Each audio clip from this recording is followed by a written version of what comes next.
ఏపీలో రాజకీయాలు కాకినాడ పోర్టు చుట్టూనే తిరుగుతున్నాయి. పోర్టు వ్యవహారం వెలుగులోకి రాగానే సిఐడి రంగంలోకి దిగింది. నిందితులు దేశం విడిచి పారిపోకుండా లుకౌట్ నోటీసులు ఎందుకు జారీ చేసింది?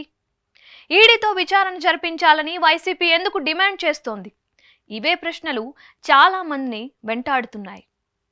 కూటమి ప్రభుత్వం అధికారంలోకి రాగానే వైసీపీ పాలనలో పట్టిన బూజును దులిపే ప్రయత్నం చేస్తున్నారు.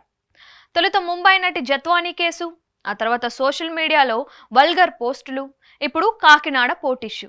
ఇలా ఏ వ్యవహారం తెరపైకి వచ్చినా ప్రతి అంశం తాడేపల్లి ప్యాలెస్ చుట్టూనే తిరుగుతున్నట్లు కనిపిస్తోంది.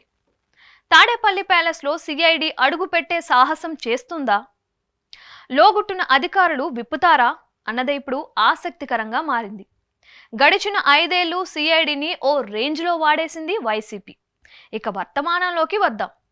పోర్టు కబ్జా వ్యవహారం వెలుగులోకి రాగానే సిఐడి రంగంలోకి దిగేసింది. కేవీ రావు ఫిర్యాదు మేరకు ఆధారాలు సేకరించే పనిలో నిమగ్నమైంది. తొలుత నిందితులు దేశం విడిచి పారిపోకుండా లుకౌట్ నోటీసులు జారీ చేసింది సిఐడి. మరోవైపు తన పని తాను చేసుకుంటూ పోతోంది. రేపో మాపో వైసీపీ నేతలకు నోటీసులు ఇచ్చేందుకు సిద్ధమవుతోంది. ఈ క్రమంలో కొందరు న్యాయస్థానం తలుపు తట్టారు. సిఐడి దర్యాప్తులో కీలక విషయాలు రివీల్ అవుతున్నాయి.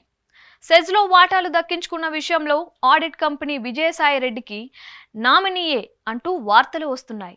ఈ క్రమంలో అప్పటి ప్రభుత్వానికి తప్పుడు నివేదికలు సమర్పించి 900 కోట్ల రూపాయలు ఎగవేశారు అంటూ నివేదిక వచ్చింది. ఇప్పుడు ఆ లెక్కలను తేల్చే పనిలో పడింది సిఐడి. దర్యాప్తు జరుగుతుండగానే కీలక విషయాలు బయటపెట్టింది టీడీపీ.